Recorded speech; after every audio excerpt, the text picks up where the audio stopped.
there! Thank you for checking out my channel. Thank you for clicking on this video. This video is part of the series of videos I post to try to help people out when it comes to aptitude tests like the civil service exam. Now today we're going to talk about a topic na I think will be helpful sa inyo lalo na if you're taking the civil service exam, UKAT-LAI, or all of those aptitude tests. This is one of the things na I think a lot of people don't know that they don't know. Ano ibig sabihin? No? Ito yung mga bagay na minsan akala natin tama pero mali. And in order for you to master this, we really need to talk about the rules on how to use it. This is another homonym horrors video. If you haven't seen the other videos dito sa playlist na to, you can go ahead and click here to catch up. The reason kung bakit importante yun is kasi ang dami na nung mga yon. Sayang naman if hindi nyo sila alam. And these are words na laging lumalabas sa exam. So pinili ko talaga sila kasi I feel na instead of just memorizing the entire dictionary, which I don't think any one of us can do naman, these are just the words na you have to be careful about. Not just sa mga fill-in-the-blanks when it comes to language, but also dun sa mga sentence correction or dun sa mga questions na tinatanong sa inyo kung ano yung best sentence na gamitin or ano yung pinakamagandang arrangement ng sentence. So, maliit yung mga differences nitong mga words na to, pero talagang malaki rin yung pagkakaiba sa paggamit. So, today we're going to talk about word pair, same ng spelling, pero yung isa may space in between, which is yung everyday and everyday. May pagkakaiba ba ang paggamit sa kanila? Yes. Kaya kailangan natin ito pag-usapan in order for me to show you. I'll see you in a bit. I'm just going to switch over to my PC. Alright, so let's talk about the difference between everyday and everyday. Now, ang pinaka-noticeable na difference dyan is the space, no? That space makes every day 2 words, and then everyday naman is just 1 word. Okay? First, let's talk about the word everyday. Now, as you notice, wala tayong space in between dito sa compound word na ito. So, everyday is just 1 word. Kapag 1 word lang siya, it's actually an adjective. Now, before we proceed, it's very important for you to understand what an adjective is. An adjective is a word that modifies or describes a noun. Now, what that means is that when you talk about adjectives, meron siya laging word pair or katabi na minomodify or siya ang talagang dinidescribe nung word na yon. So, ang masasabi natin dito is that when we talk about the word everyday na walang space, kailangan lagi siyang merong dinidescribe. Lagi siyang may kasunod. Okay? So, parang bonus na rin na if you see the word everyday sa dulo ng sentence, it cannot be this word. Dapat yung 2 words. Kasi nga, lagi siya dapat na may kasunod na binabago, dinedescribe. Okay? Parang yung, for example, beautiful woman. Okay? Yung beautiful is the adjective and it talks about the word woman. Okay? So, kailangan meron siyang kasunod. Ganun ang requirement when you use the word everyday na 1 word lang. Now, in Filipino, it will help you a lot if you remember that the word everyday means pang-araw-araw. Okay? For example, pag sabi pang-araw-araw na, okay, ibig sabihin ito yung bagay, itong bagay na to or itong idea na ito ay ginagamit na pang-araw-araw. Example, you don't need to go shopping, just wear your blank clothes. Okay? Now, with the word clothes right here, okay, what that means is, yung word na ito, it describes yung clothes na yon. Kung tatagalugan natin yung sentence, sabi, huwag ka na mag-shopping, suot mo na lang yung iyong pang-araw-araw na damit. Okay? And if you know that, it will be easier for you to understand that the word here should be everyday. Kasi, ang pinag-uusapan dito, ang dinidescribe ng word na everyday ay yung clothes. Kasi yung clothes niya ay pang-araw-araw. Okay, so again, pag isang word lang siya, it's an adjective. It describes the word na kasunod niya. So, everyday clothes. Okay? Now, the best way for you to differentiate these is if you also know kung kailan gagamitin yung split naman ng word. So, we talk about the word, or the compound word everyday. 2 words yan. Okay? That phrase actually means each day. Okay? So, if the sentence is something na pag pwede mong palitan yung everyday ng each day, then ibig sabihin nun, kailangan may space siya in between. Now, bakit ko tinuturo sa inyo itong lesson na to? This is not just useful for you when you're talking about pag meron mga fill in the blanks. Gagamitin nyo rin to isa sa sentence correction. Maraming tao nagre-request sa akin ng video tungkol sa sentence correction. But I cannot do that kasi sa dami ng possible errors na pwedeng lumabas sa sentence correction sa tenses pa lang, sa subject-verb agreement. And dito sa mga homonyms na to, hindi siya kaya talaga. So, ang best way is for you to understand kung ano yung mga tama. So, the next time that you see na may naka-underline na everyday, ask yourself, tama ba ang pagkakagamit nila? May space ba dapat o wala? Okay? At kung mali yung pagkakagamit nila, then that would be the error. Okay? Sa Tagalog, ang everyday naman means araw-araw. Okay? Each day, araw-araw. Iba siya dun sa everyday na walang space kasi what that means is pang-araw-araw. Pang-araw-araw na ano. So again, pag nasa dulo ng sentence, probably ito ang sagot. Hindi pwede yung everyday blank. Okay? Kasi adjective siya, dapat meron siya sinusundan.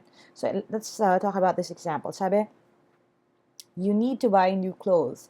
You keep wearing the same shirt, blank. Okay? Now, kung tatagalugin natin ito, which is the best, hindi naman the best, but which is one of the good ways for you to figure out if you're going to have a space between the two words. Sabi dito, bumili ka na ng bagong damit, lagi mo sinusuot yung same shirt, okay, yung parehong t-shirt, araw-araw. Okay? Hindi kasi pwedeng sabihin na lagi mo suot yung parehong t-shirt na pang araw-araw na. Okay? So, ibig sabihin nun, kung yung shirt na suot niya ay something na sinusuot niya each day or araw-araw, then it has to have a space in between. Okay? So, again, when we talk about an adjective, okay, it's walang space. Pag each day, ang ibig sabihin, or araw-araw, meron siyang space. So, the sentence reads like that. Okay? So, again, be careful about that. Now, again, ask yourself, kung kaya kong palitan yung word na to ng each day or araw-araw, then dapat may space siya. Now, it may sound simple or parang, okay, I understand that. But the real test is if you need to answer exercises yourself. So that's what we're going to do. I'll give you 5 minutes to answer the quick quiz that I put up here in the video. So be ready with your pen and paper and let's start.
All right. So what I did is I actually told a story. Okay, dito sa ating 5 sentences dito. Of course, kung babasahin natin siya everyday yan lahat. Sabi, Haley used to complain of boredom every day.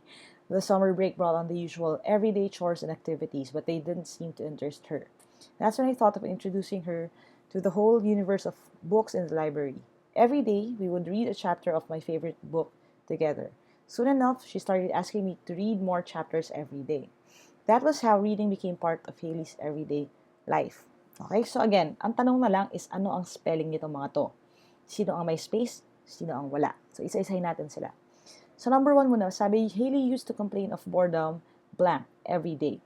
So again, if you use the word na walang space, that should be an adjective. So it should talk about a word or a phrase that comes after it. Now, if you notice, wala siyang kasunod, no? Nasa ending siya. So, yun pa lang, clue na yun, na this should have a space in between. Dapat ganyan. Another reason paano natin to mag-check is if you, again, tatagalogin mo siya, ang Tagalog nito is, si Heidi ay lagi nagrereklamo na, na nakakaramdam ng pagkatamad araw-araw. Okay?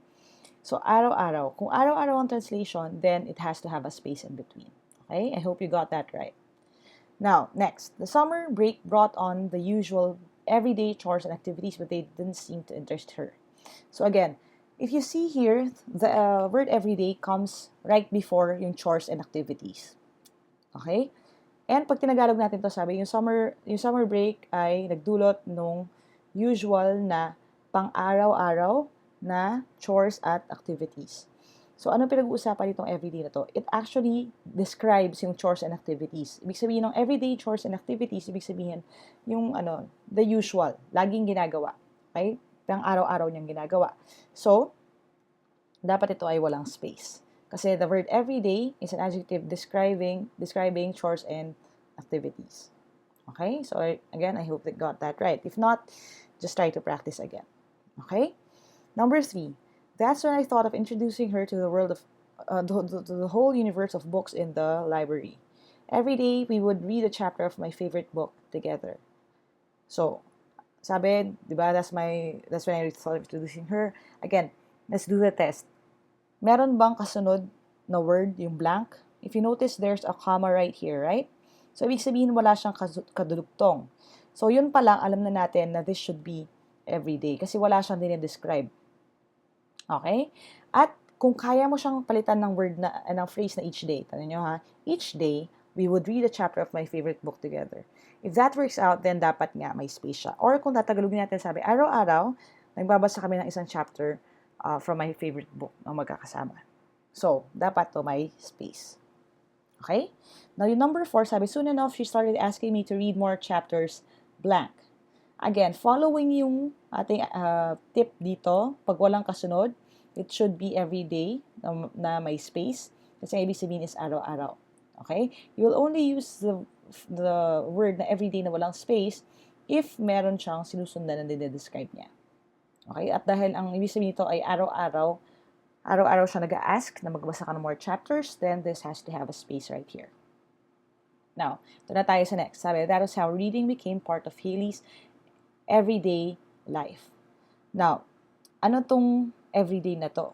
Okay? Pwede mo ba siya i-translate na yun ang ganun nangyari na ang reading ay naging bahagi ng buhay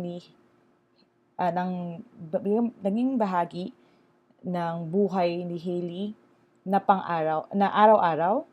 Okay? That can't be. It's not, hindi tama yung structure. Okay? Pero kung ang sinabi natin ay, yun ang paraan kung paano ang pagbabasa ay naging bahagi ng pang-araw-araw na buhay, okay, ni Haley. Then, that makes sense. So, this becomes everyday. Now, ano yung everyday na dinidescribe niya? Yung kanyang life. Everyday life. Okay? This talks about that. So, dapat wala siyang space. Okay? So again, it might seem easy, it might seem a little tricky for you, whatever that is. Ang gamot dyan ay practice. Okay? So every time ngayon that you type the word everyday, whether it's an email, Facebook post, or anything else, think about that. If you're describing something, wala siyang space. If you're talking about each day or araw-araw, then it has to have a space in between. Okay? Alright, I hope you learned something today, and don't forget to hit like if you like this video, share this with your friends, lalo na kung mag-exam din sila para mas marami tayong matulungan. And as always, if you want to reach out to me directly, maybe get one of the reviewers that I made, or attend one of the upcoming live review events, you can go ahead and go to www.facebook.com/teamlyqa for that. I would love to hear back from you, so comment down below kung may requests din kayo, or reach out to me doon. I hope to make as many videos pa as possible, so don't forget to hit subscribe, hit the bell icon para wala kayong mamiss kasi I make at least one new video lesson every week. God bless sa inyo guys. Aja, never stop learning, and I'll see you in my next video. Bye for now.